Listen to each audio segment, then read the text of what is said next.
दोस्तों नमस्कार, ये है मार्गदर्शन फॉर सिविल सर्विसेज। मैं अनुराग चौधरी। दोस्तों, उत्तर प्रदेश उच्चतर शिक्षा सेवा चयन आयोग द्वारा आयोजित किए जाने वाले असिस्टेंट प्रोफेसर परीक्षा के लिए सभी अभ्यर्थियों के लिए अनिवार्य खंड सामान्य ज्ञान के अंतर्गत हम प्रस्तुत कर रहे हैं। शिक्षण और शोध अभिवृत्ति के अंतर्गत इसका पहला अध्याय शिक्षण का अर्थ, प्रकृति, उद्देश्य, आवश्यकताएं और प्रभावी शिक्षण की प्रमुख विशेषताओं से संबंधित महत्वपूर्ण अध्ययन सामग्री जो आपकी परीक्षा के लिए बहुत ही उपयोगी है। तो आइए शुरू करते हैं आज का वीडियो। इसमें शिक्षण यानी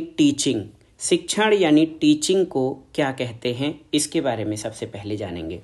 तो सामान्य रूप से अगर जो देखा जाए तो शिक्षण का मतलब होता है अध्यापन, सिखाना या फिर सीखना या सामान्य रूप से किसी को ज्ञान देना। तो शिक्षण ये आप जान लीजिए टीचिंग का हिंदी अनुवाद है। इसका मतलब सिखाना, किसी को ज्ञान देना है।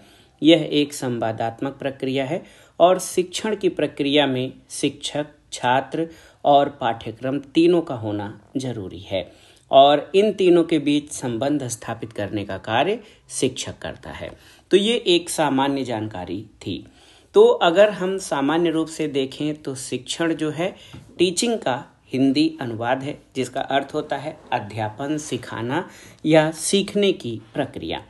शिक्षण एक त्रिआयामी सामाजिक क्रिया है। शिक्षण की अवधारणा का मतलब है शिक्षकों को छात्रों को सिर्फ जानकारी देने के बजाय सीखने के लिए प्रोत्साहित करना चाहिए और शिक्षण कार्य की प्रक्रिया का विधिवत अध्ययन शिक्षा शास्त्र या पेडागॉजी कहलाता है। शिक्षण में शिक्षक, छात्र और पाठ्यक्रम तीनों का होना जरूरी है और आप जान लीजिए कि शिक्षण जो है ये बहुत ही महत्वपूर्ण है। तीनों पक्ष होने चाहिए, शिक्षक, छात्र और पाठ्यक्रम यानी विषय वस्तु। और शिक्षण एक शिक्षक द्वारा कार्यान्वित किया जाने वाला अभ्यास है। शिक्षण का संबंध सीखने से है और छात्र द्वारा इस ज्ञान को अपनाने की गतिविधि से है। तो बहुत ही महत्वपूर्ण है। शिक्षण टीचिंग का हिंदी अनुवाद है। इसका अर्थ होता है अध्यापन, सिखाना और शिक्षण को सीखने की प्रक्रिया के रूप में जाना जाता है। ये एक त्रिआयामी प्रक्रिया है। इसमें शिक्षक, छात्र और पाठ्यक्रम तीनों का होना जरूरी है। और आप जान लीजिए कि शिक्षण की पूर्व क्रिया अवस्था क्रमबद्ध करना होता है। शिक्षण की पूर्व क्रिया अवस्था क्रमबद्ध करना यानी सिस्टमैटिक करना होता है। किसी भी चीज़ को सिखाने के लिए आप जान लीजिए जब चीज़ें क्रमबद्ध होती हैं तो इस पूर्व क्रिया अवस्था शिक्षण के चरण की प्रथम अवस्था है। इस अवस्था में अध्यापक शिक्षण का नियोजन यानी प्लानिंग करता है। शिक्षण की प्लानिंग जो है इस शिक्षण की पूर्व अवस्था में करता है और शिक्षण के द्वारा छात्र में जो परिवर्तन आता है उसकी अभिवृत्ति यानी एटीट्यूड में दिखाई देता है। तो ये तो था सामान्य रूप से शिक्षण का अर्थ। शिक्षण की कुछ परिभाषाएं हैं जो इसे समझने के लिए महत्वपूर्ण है। आप जान लीजिए एक विचारक हैं H.C. मॉरिसन। H.C. मॉरिसन के अनुसार शिक्षण वह प्रक्रिया है जिसमें अधिक विकसित व्यक्तित्व कम विकसित व्यक्तित्व के संपर्क में आता है। बहुत ही महत्वपूर्ण है। शिक्षण एक ऐसी प्रक्रिया है जिसमें अधिक विकसित व्यक्तित्व कम विकसित व्यक्तित्व के संपर्क में आता है और कम विकसित व्यक्तित्व के अग्रिम शिक्षा के लिए व्यक्तित्व की व्यवस्था करता है। ये H.C. मॉरिसन द्वारा दी गई परिभाषा है। एक विचारक हैं गेज जो हैं ये कहते हैं कि शिक्षण एक प्रकार का पारस्परिक प्रभाव है। शिक्षण जो है ये एक प्रकार का पारस्परिक प्रभाव है और ये किस तरह का है तो जिसका उद्देश्य दूसरे व्यक्ति के व्यवहारों में वांछित परिवर्तन लाना है। गेज के अनुसार शिक्षण एक प्रकार का पारस्परिक प्रभाव है जिसका उद्देश्य दूसरे व्यक्ति के व्यवहारों में वांछित परिवर्तन लाना है। और स्किनर विचारक हैं वो शिक्षण को पुनर्बलन यानी कंटीजेंसीज का क्रम कहते हैं। स्किनर के अनुसार शिक्षण पुनर्बलन का क्रम है। और एक विचारक हैं स्मिथ। तो देखिए स्मिथ का कहना है कि शिक्षण का उद्देश्य निर्देशित क्रिया है। और रायंस कहते हैं कि दूसरों को सीखने के लिए दिशा निर्देश देना और अन्य प्रकार से उन्हें निर्देशित करने की प्रक्रिया शिक्षण कहलाती है। तो रायंस की परिभाषा भी बहुत ही महत्वपूर्ण है, जो कहते हैं कि दूसरों को सीखने के लिए दिशा निर्देश देना और अन्य प्रकार से उन्हें निर्देशित करने की प्रक्रिया को शिक्षण कहा जाता है। और स्मिथ ने कहा ही है कि शिक्षण का उद्देश्य निर्देशित क्रिया है। इसी तरह से एक विचारक हैं बर्टन, वो कहते हैं शिक्षण अधिगम यानी लर्निंग के लिए उद्दीपन और मार्ग प्रदर्शन तथा दिशाबोध है। और बैन इसको जो है ये प्रशिक्षण कहते हैं। जबकि रायबर्न एक विचारक हैं, यहाँ पर नोट मैं कर रहा हूँ, रायबर्न ने शिक्षण को ऐसा संबंध माना है जो छात्रों को उनकी शक्तियों के विकास में सहायता देता है। छात्रों को उनकी शक्तियों के विकास में सहायता देता है शिक्षण।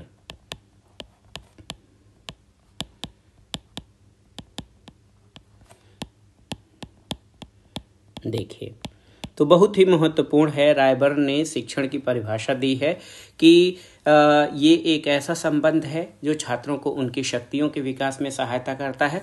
और इस प्रक्रिया में आप जान लीजिए कि शिक्षक की भूमिका बहुत ही महत्वपूर्ण होती है, क्योंकि आपने अभी पढ़ा है कि शिक्षण जो है, शिक्षण एक त्रिआयामी प्रक्रिया है जिसमें शिक्षक, छात्र और पाठ्यक्रम यानी विषय वस्तु जो है संबंधित होती है एक दूसरे से। तो शिक्षण जो है दोस्तों एक सामाजिक प्रक्रिया है, आप जानते हैं।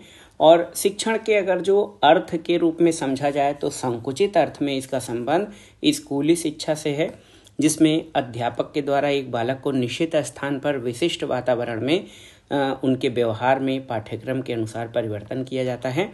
और शिक्षक के द्वारा विद्यार्थी को कक्षा में कुछ ज्ञान या परामर्श दिया जाता है। तो ये शिक्षण का संकुचित अर्थ है। लेकिन जब व्यापक अर्थ में हम शिक्षण को लेते हैं तो उसमें वो सारी चीज़ें शामिल कर ली जाती हैं जो व्यक्ति अपने पूरे जीवन में सीखता है। यानी शिक्षण का व्यापक अर्थ वह है जिसमें व्यक्ति औपचारिक, अनौपचारिक इन साधनों के द्वारा सीखता है और इसमें जन्म से लेकर मृत्यु पर्यंत अपनी सभी शक्तियों का उत्तरोत्तर विकास करता है। अब देखिए शिक्षण की प्रकृति। तो शिक्षण एक त्रिध्रुवीय प्रक्रिया है और ब्लूम एक विचारक हैं, वो कहते हैं कि शिक्षण के 3 पक्ष होते हैं।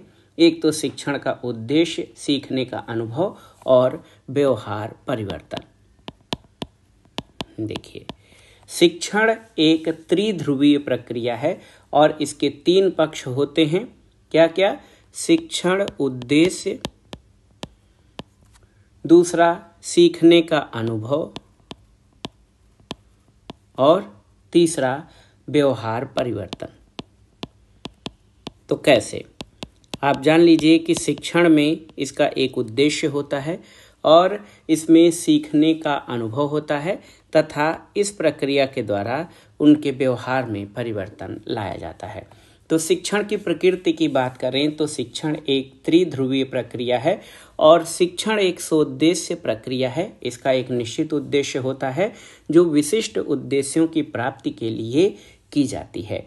एक विचारक हैं ग्रीन, इन्होंने कहा है कि शिक्षण की प्रकृति के लिए या इसको स्पष्ट करने के लिए टीचिंग टेक्नोलॉजी का निर्माण करते हैं ग्रीन की शिक्षण प्रक्रिया में 4 विशिष्ट स्तर हैं। एक तो कंडीशनिंग यानी अनुकूलन, दूसरा प्रशिक्षण और तीसरा अनुदेशन तथा चौथा भावना। तो आप जान लीजिए कि शिक्षण की जो प्रकृति है ये एक त्रिध्रुवीय प्रक्रिया है, सोद्देश्य प्रक्रिया है और किन्हीं विशिष्ट उद्देश्यों की प्राप्ति के लिए ये प्रक्रिया की जाती है। शिक्षण के उद्देश्य जानते हैं तो शिक्षण के आप जानते हैं कि बहुत ही उद्देश्य इसके महत्वपूर्ण हैं। शिक्षण का उद्देश्य जो है बहुत ही महत्वपूर्ण है और इसका उद्देश्य शैक्षिक प्रक्रिया का महत्वपूर्ण भाग है जो शिक्षार्थी और शिक्षक के बीच संबंध को स्पष्ट करता है। शैक्षणिक प्रक्रिया का मुख्य भाग है उद्देश्य। ये शिक्षार्थी यानी जो स्टूडेंट है और टीचर यानी शिक्षक के बीच संबंध को स्पष्ट करने में सहायता करता है और उद्देश्य शिक्षकों को पाठ्य सामग्री, शिक्षण प्रक्रिया और मूल्यात्मक विधियों को उपयुक्त बनाने में सहायता करता है और शिक्षार्थियों को उनकी सीखने की रणनीतियों को पहचानने और लागू करने में मदद करता है। तो बहुत ही महत्वपूर्ण है शिक्षण का जो मुख्य उद्देश्य है उसमें वो विद्यार्थियों को चिंतनशील बनाता है, चिंतनशील और विचारशील बनाने में मदद करता है। ये आप जान लीजिए कि शिक्षण के उद्देश्य का जो शिक्षण का मुख्य उद्देश्य है शिक्षार्थियों को बेहतर चिंतक और विचारशील बनाने में सहायता करना और सबसे महत्वपूर्ण समस्या है उनका समाधान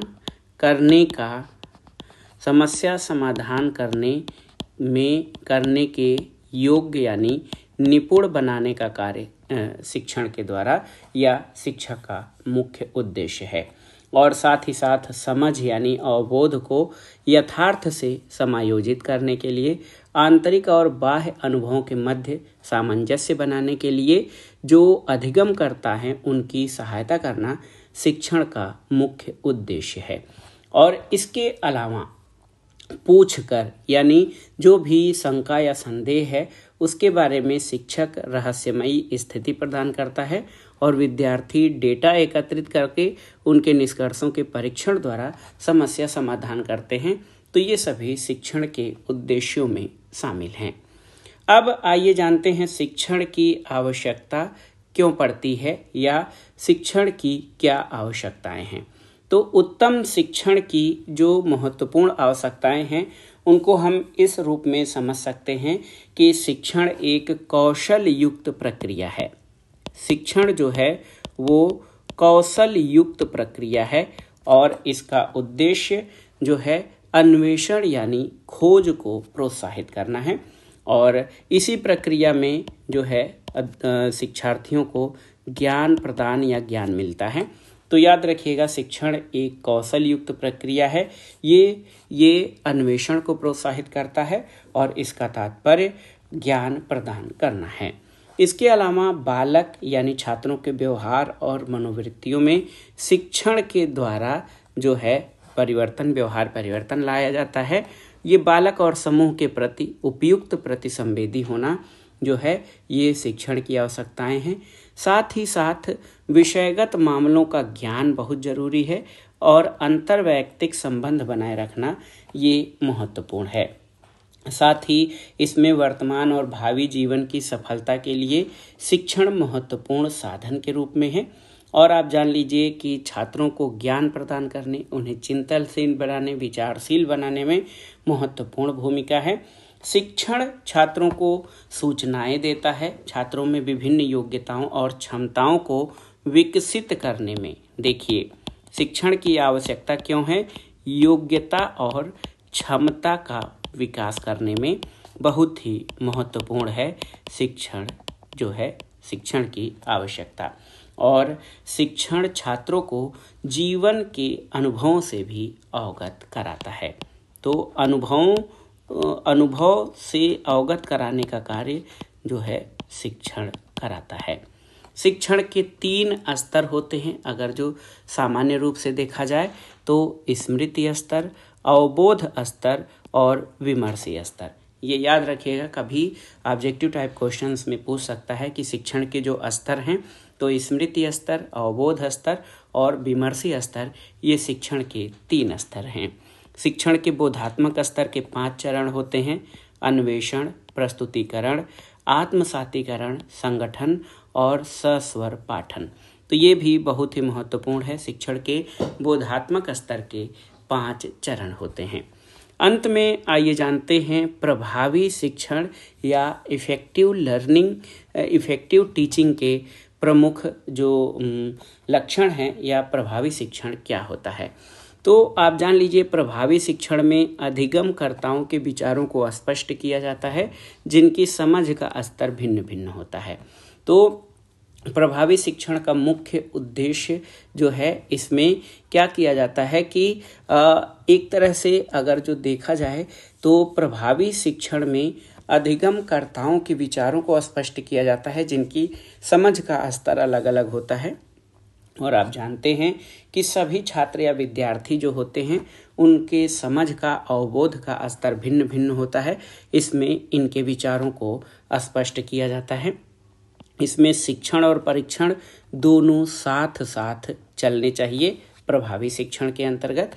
इसके अलावा पाठ की स्पष्टता होनी चाहिए, अनुदेशात्मक विविधता होनी चाहिए और अधिगम प्रक्रिया में संलग्न होना चाहिए। संलग्न रहना इसमें शामिल होता है।